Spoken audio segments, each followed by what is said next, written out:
吃饭啊，到处跑。我问你个事儿啊，你明明就不是坏人，你为什么要跟樊姐过不去呢？你让我们都讨厌你，你难道就高兴了吗？还是说，你根本就无视我们的感受，只是拿我们取乐呀？你替樊胜美讨公道吗？顾奶奶不吃鸳鸯官司，这事得说清楚。要是不说清楚的话，你们还以为我顾奶奶欺负人呢。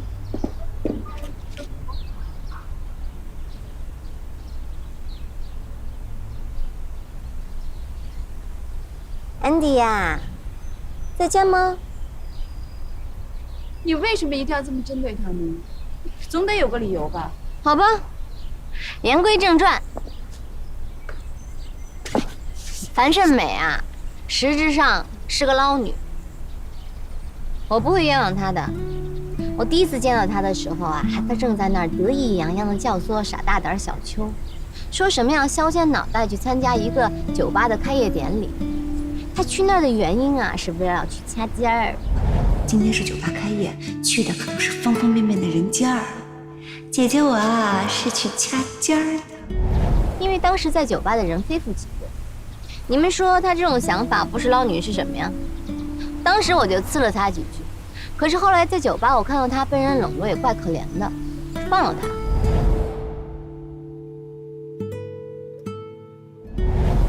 我心想，也许她只是虚荣吧。可是后来我帮她查王百川车子是借的时候，你猜她怎么说啊？她说她是骑着马找马，留着王百川只是解决欲望问题。可是既然这样，你为什么还要跟你王同学装作情侣状呢？因为老娘有一个荷尔蒙需要平衡一下的。而且她在王百川面前装的什么都不知道。他借着王百川在客户面前死要面子，拉他去商场里放血。我当天就看到他敲了王百川一条爱马仕的围巾。麻烦你转交给他行吗？我帮他摆平了狼子，他必须得放点血。这种捞女，我从小到大真的见太多了。我爸有几个臭钱，身边有无数苍蝇围着他转。我妈一个人赶不过来，都是我帮着赶的。不管是男的女的，只要他露出一条狐狸尾巴，我就能闻到他身上那股骚气。这不，樊大姐最近不是交了一个新男朋友吗？我好心上去提醒她，这个男的肯定有问题，可是人家听都不要听，还说什么不管摸上什么小三小四都是他心甘情愿的。这不是捞女是什么呀？捞女是全民的公敌，我见一个灭一个，灭到他年老色衰捞不动为止。樊姐，别难过了，取消它销量不了多长时间。你想啊，我们都是站在你这边的，反正到时候他要是再跟你怎么着的话，我帮你跟他吵架去。以前上学的时候，师哥师姐跟我说这个世界是不公平的，我本来不信，不过我现在真的信了。就拿樊姐你来说吧。我就认为你长得就是比曲筱绡好看，什么都比她好，可为什么就没能有个男的来照顾你、保护你呢？反而是那个曲筱绡，干什么都有人献殷勤。所以说呀，出身好的就是不一样。邱莹莹，听我的话，别学我，趁早找个好人嫁了。咱们不像安迪，不像小曲，就连关关他们家里比咱们强，是不是？所以趁着年轻，赶紧抓牢一个人，不然以后啊，会越来越难的。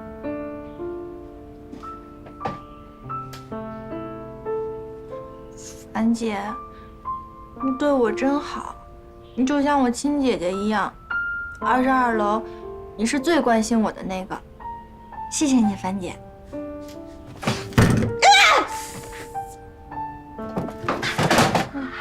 我去盛汤了去。就是这么爱我的呀。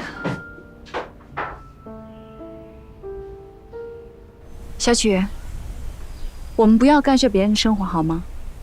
只要樊胜美没有惹到大家，你跟她保持表面和平，如何？算我对你一个小小请求了。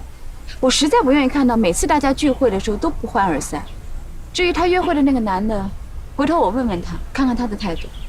但是我相信他一定不会追着要当别人的第三者。安迪，你就不要再替他解释了。他当然不可能哭着喊着说我要当第三者，我要当第三者。他对这种事情的态度，就像是对庄凯子、王百川一样，当做纯洁的不知情。但是他该干什么干什么呀。他是爱王百川的，真的。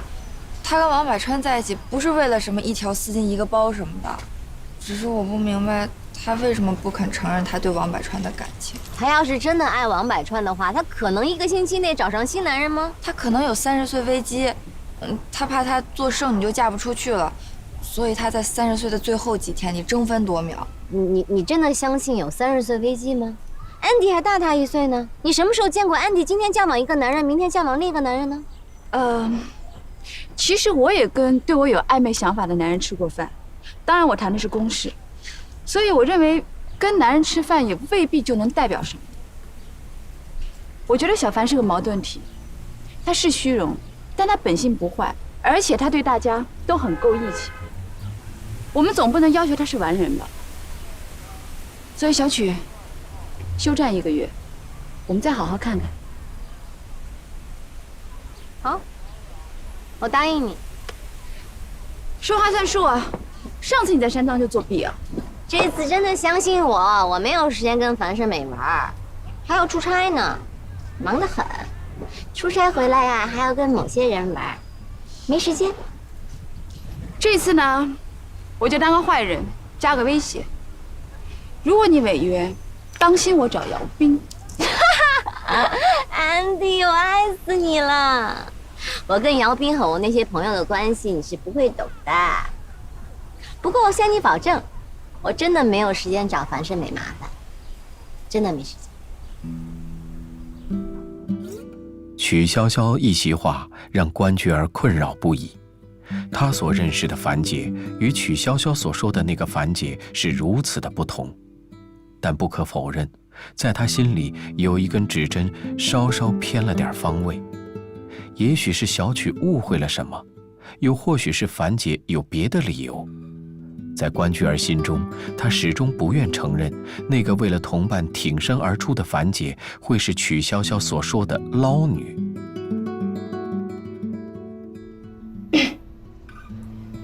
小关，我多一句嘴啊，我们心里可以有不同的见解，但是没有权利对别人扔石头。是呀，小雪和樊姐都有各自好的地方，也有不好的地方。我也是，即使看到了别人的缺点，也无权理直气壮地朝他扔石头。对啊，就是这个道理，没有人是完美的。对方有罪，你又何尝无辜？与其站在道德制高点去苛责别人，不如先要求自己。谢谢你，安妮姐，我明白了。顿挫，不要来你侮辱我的美，你不是我的 style， 为什么还要缠着我？顿挫，不要来你侮辱我的美。回来啦！你怎么去那么长时间？哎呀，我在楼下遇到安妮姐了，就聊聊。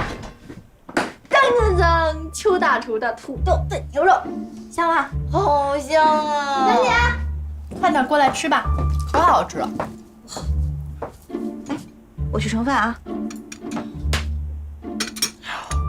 我这时候忘了点什么事儿，我忘了煮饭了。那没有饭咱们怎么吃呀？要不然你们先喝汤，吃点牛肉，我改天再给你们弄，先尝尝吧。看你自己就盛这么点，能行啊？啊，行了，全当减肥了，吃点这挺好的，多营养。谢谢范姐。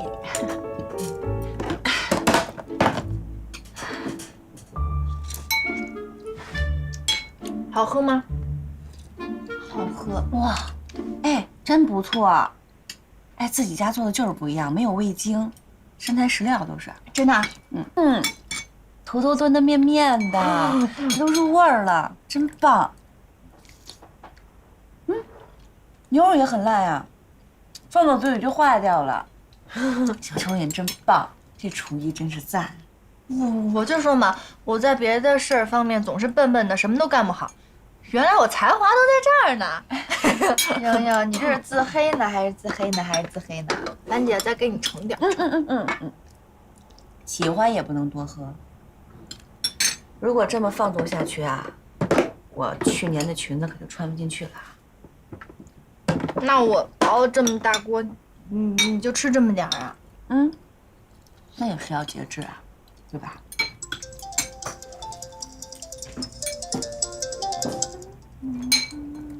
喂，老胡啊，你怎么想起给我打电话了呀？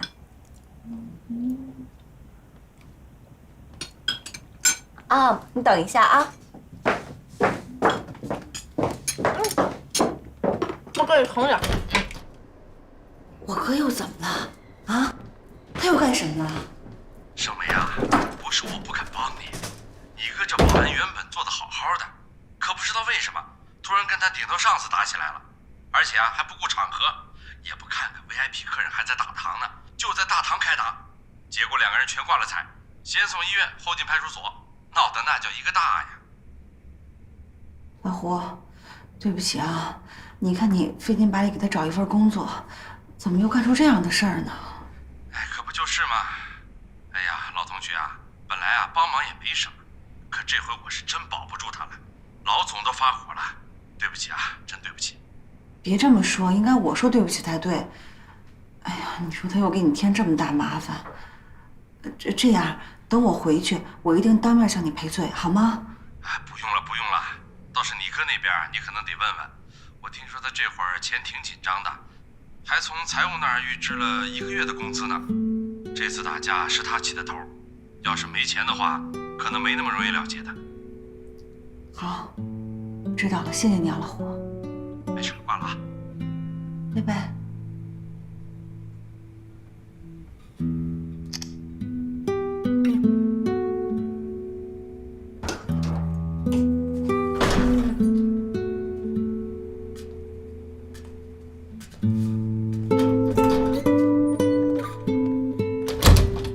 三姐，你还吃吗？我不吃了，你们吃吧。你还吃吗？我吃饱了。那咱收了吧。哎，莹莹，你等会儿跟我去音乐厅不？2点半。就是林师兄说的那个。我不是特别想去，我有点困了。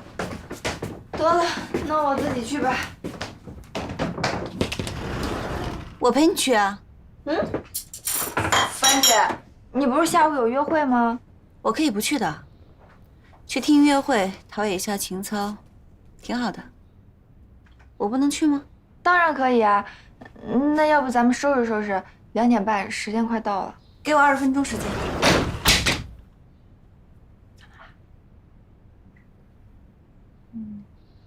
我去睡觉了啊。再来点水果吧。不用了，不用了，不用了，你忙吧。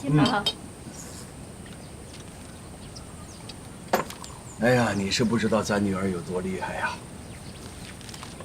本来我还按照老一套，是吧？让她放长线钓大鱼，可结果呢，她单枪匹马就把对方的负责人给说动了。我现在走到哪都有人跟我说：“老曲啊，你老了，不如你女儿喽。”瞧你高兴的那样，是谁火眼金睛，发现女儿的才华，把她从国外拉回来的？是你行了吧？当然是我。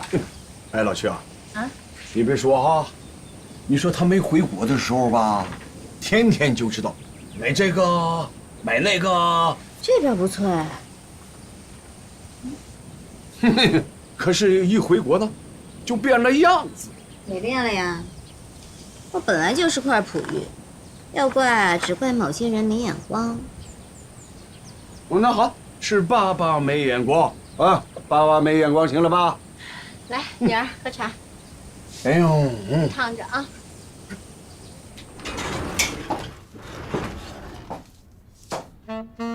走吧。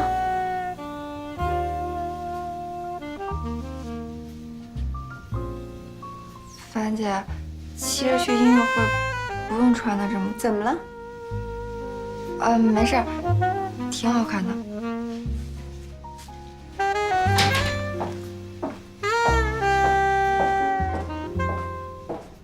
不好意思啊，我约了朋友听音乐会。好啊，那下次啊，拜拜。是上次小曲说的那个人吗？是啊，你可别听小曲胡说啊！我跟安迪在酒会上认识的，我们只是吃了顿饭而已。倒是你呀，林师兄追你追得那么紧，你到底对他有什么想法？我也说不清楚，我就觉得他人挺好的，但感觉就是师兄，也说不上有多喜欢。哎呀，又不是演韩剧，过日子而已，要什么喜欢不喜欢的呀？这个林师兄啊，工作稳定，人又好，而且对你又那么上心，像他这种青年才俊，好多女孩子会喜欢的。你再不下手啊，以后会后悔的，知道吗？啊？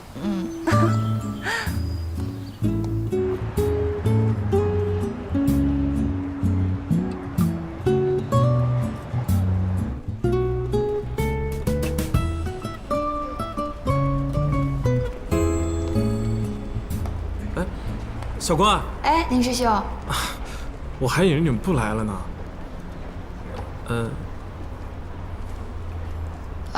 林师兄，谢谢你送的票，樊姐她正好有空，就一起过来了。难得樊姐有兴致。那其实今天这个演奏会，就算是一个小型的试听音乐见面会，但听说水准还是不错的。现在离开场我估计还有这20分钟的时间，你们要不要喝点什么呀？那我要瓶冰红茶。樊姐，你想喝什么？我减肥，喝矿泉水。好，那你们稍等我一会儿。麻烦你了，师兄。没事。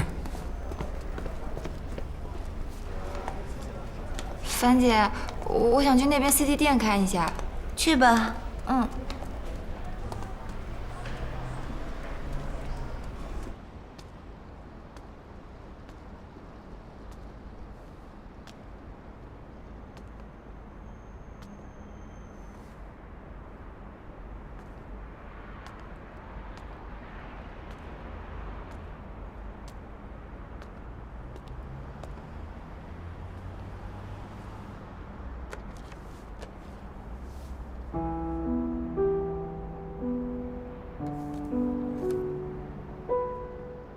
喜欢德国夏克，有品位。不少喜欢听古典音乐的人只知道贝多芬、莫扎特，大师的作品当然值得赞赏。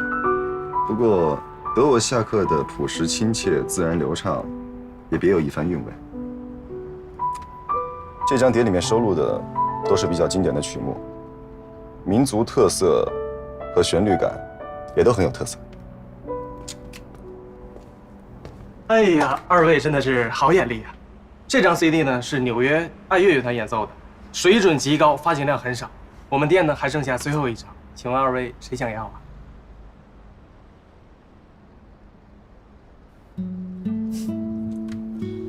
君子不夺人所好，这个就让给这位小姐了。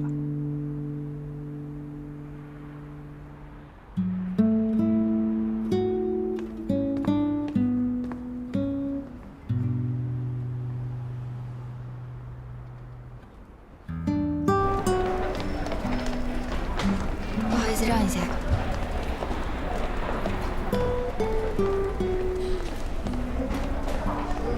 关关，找什么呢？要进场了，来吧。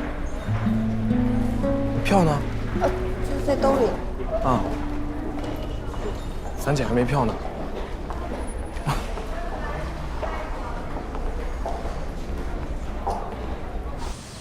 我爸现在还天天打球吗？打，天天都打。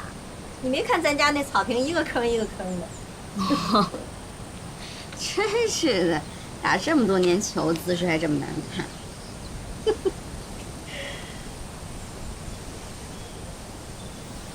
小香，那个，这个项目是不是姚斌那孩子给你介绍的？对啊。你看他天天围着你转，是不是在追你啊？妈，你别以为我不知道你这点小心思啊。争家产就争家产，联姻什么的就算了吧啊。我跟姚斌就是哥们儿，他就是再喜欢我呀，我也不会喜欢他这款。那你从美国回来这么长时间，就没一个看上眼的？有啊。谁？想知道吗？当然了，快告诉妈妈。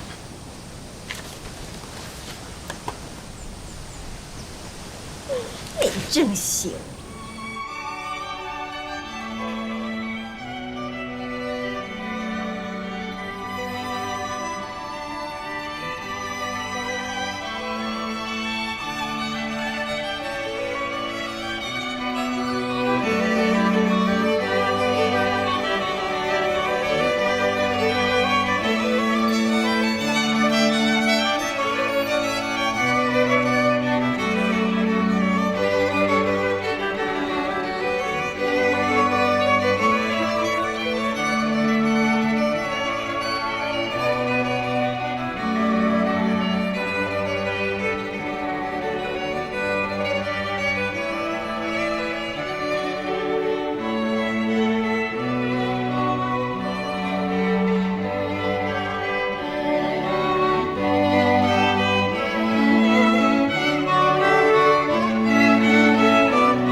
抬头望见杂牌军，心中思念美纽英。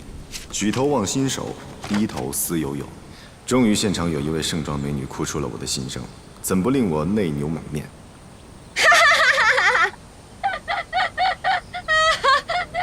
这不樊大姐吗？她哪根筋搭错了呀？穿了一件参加葬礼的衣服跑到音乐厅里哭。谁发的短信啊？这么好笑，说什么呢？笑死我了。赵医生发的。他要去听听最没劲的音乐会，而且还是给业余乐手捧场，我没兴趣。赵医生，是你朋友啊？对啊，他什么都好，我打算发展他做我男朋友。医生，请他一起吃个饭吧。啊，不错不错，总算找个正经专业的。啊，爸爸支持你回国做的一切事情，爸爸都支持。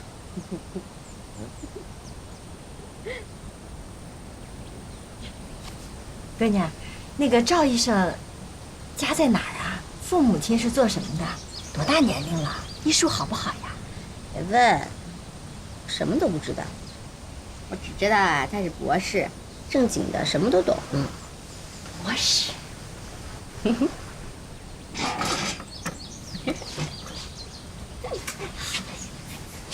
女博士，坐，别打扰女儿。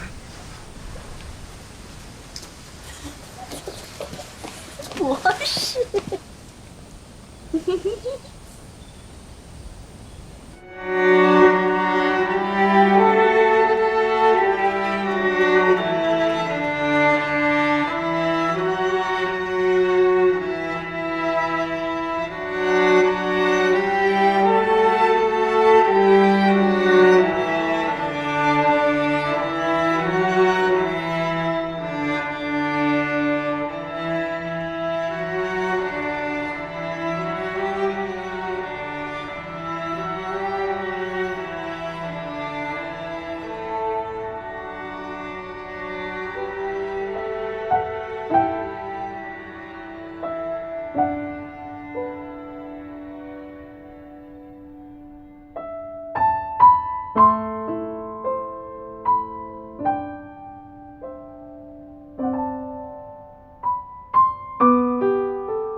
去洗手间补个妆。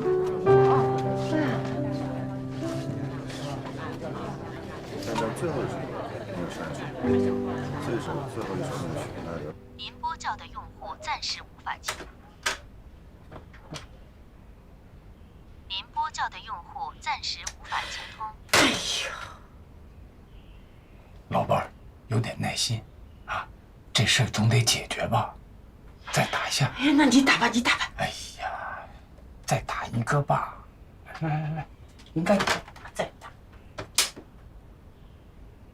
您拨叫的用户暂时打不通呀。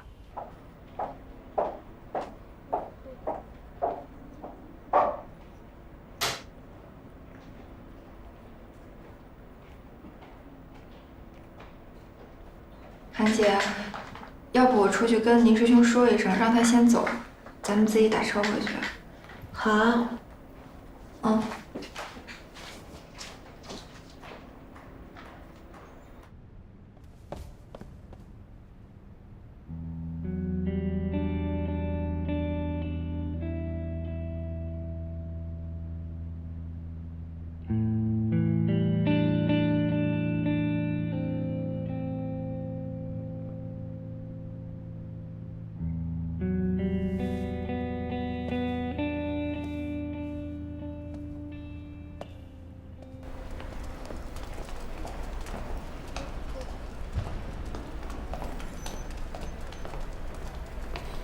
小关，怎么样了？樊姐她心情不好，哭得稀里哗啦的，在洗手间补妆呢。不好意思啊，害你连音乐会也没看好。这没什么的，谁都有心情不好的时候，能哭出来总比憋在心里好吧？嗯。那要不你先去陪樊姐吧，我就在这等着，等一会儿我送你们回去。不用了，她还不知道多久才好呢。你先回去吧，我俩打车回去就行。这不好打车的，还是我送你们吧。啊。本来从这到我家就需要路过欢乐颂，正好顺路。真的不用了，谢谢师兄，我回去看一眼樊姐。哎，小关，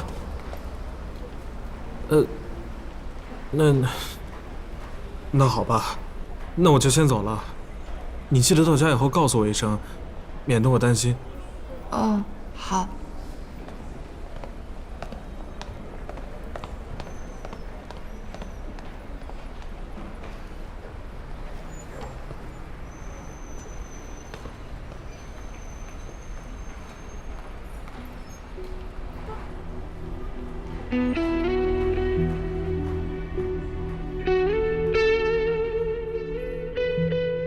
无论林师兄怎么说，这一回关雎儿坚决拒绝。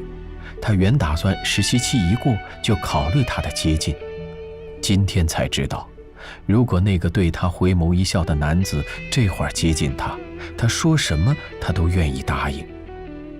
因此，他必须拒绝林师兄的馈赠和好意。既然明白了自己的心意，就不能让他再有任何的误解。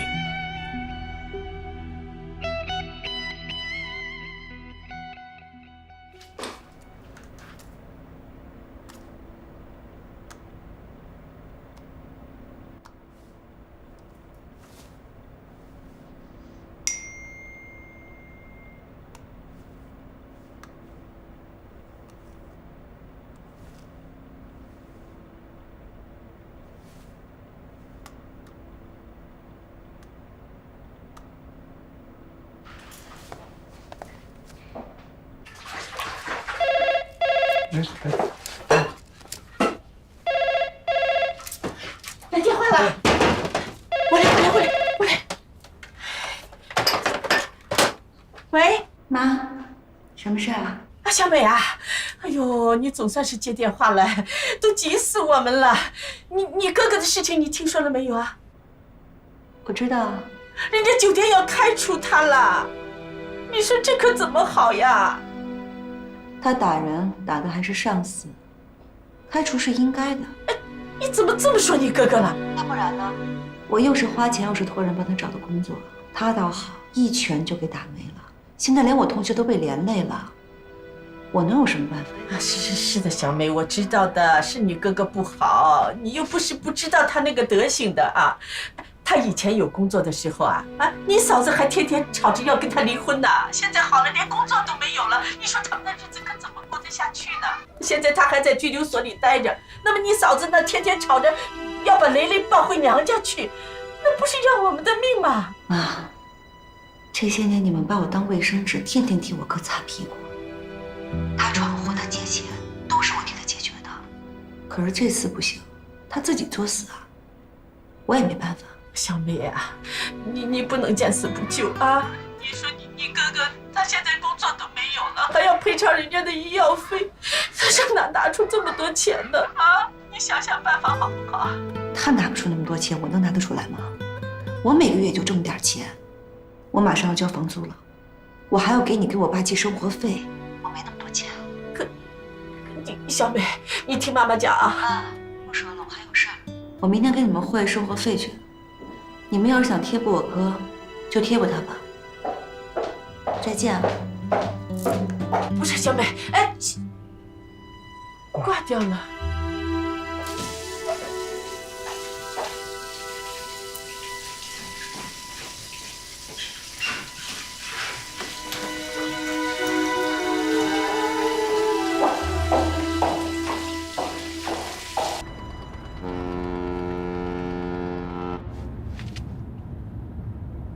安迪姐，我好像喜欢上了一个人。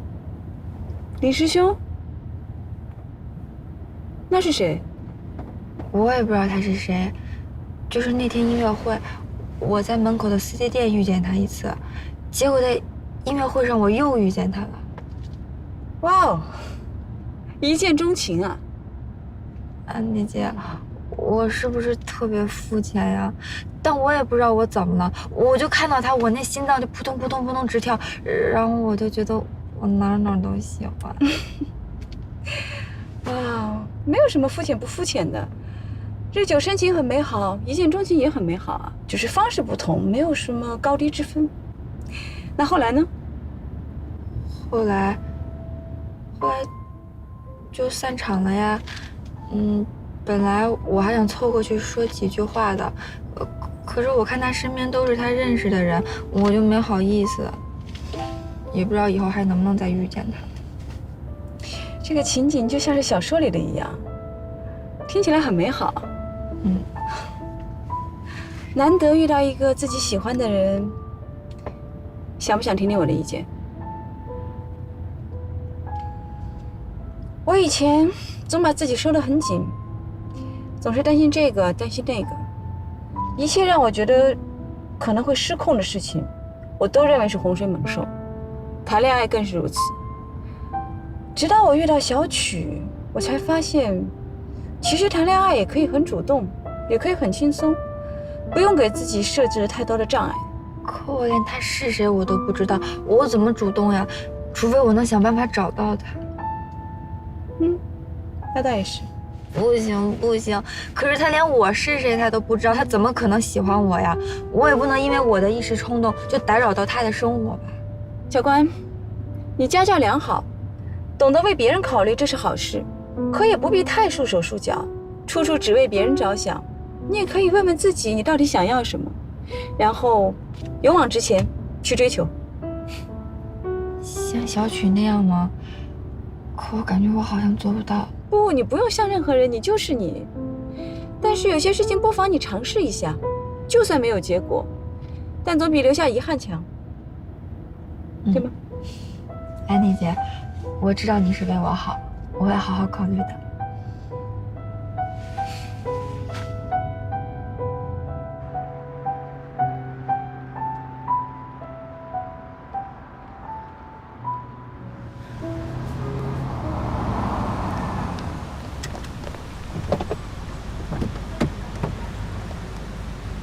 拜拜。拜拜。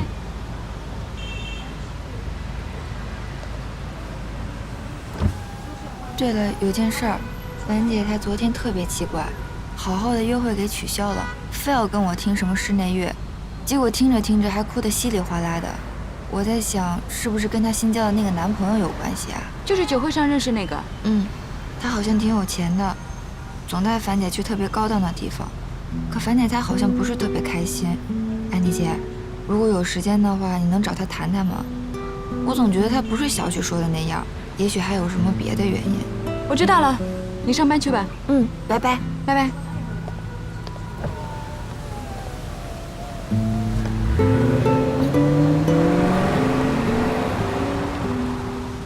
如果不是我，他就不会认识他。这人姓曲，30出头。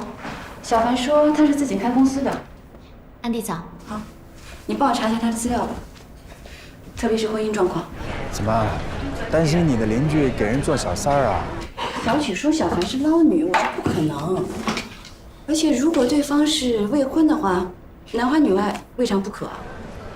当然，如果对方已经婚的话，我是要好好提醒他了。你那边转机了？对，马上登机，5个小时以后见。拜。一会儿见。拜。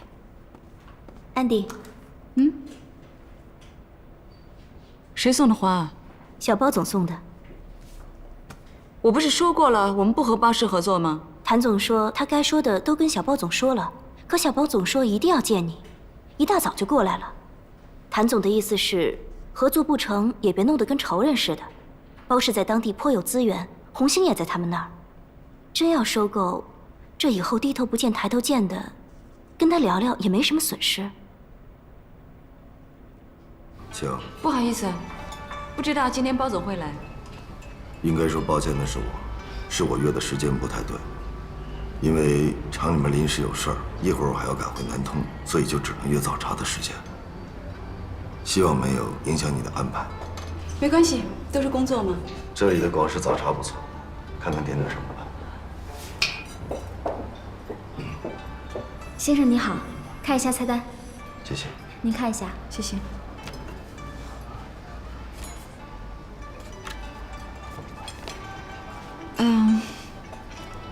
看这位先生吧，我跟他点一样。好的，再来一杯咖啡，谢谢。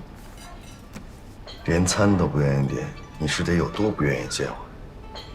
这样吧，喝完咖啡，我们直接谈正事。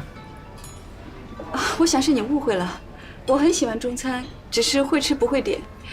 但是我能够看有图的那种 menu， 这种我看不懂。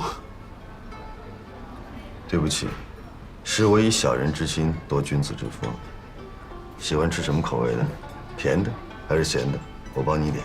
都可以啊，中餐都很好吃，而且我相信你点的应该都不错。真的很少能遇到像你这种完全不懂中餐的华裔，也很少能遇到像你这么直接的女孩。不是说好的昨天发工资吗？怎么今天还没发呀？昨天不是周末吗？今儿早上上去审批报销的一大堆，你总得等财务部的人喘口气儿吧？就是，迟早会发的，你急什么？不是我急，刚才小陈问我的。哦，对了，推广部的琳达找你，说打电话给你，你手机一直关机啊。我手机没电了，忘带充电器了，我拿座机给他回。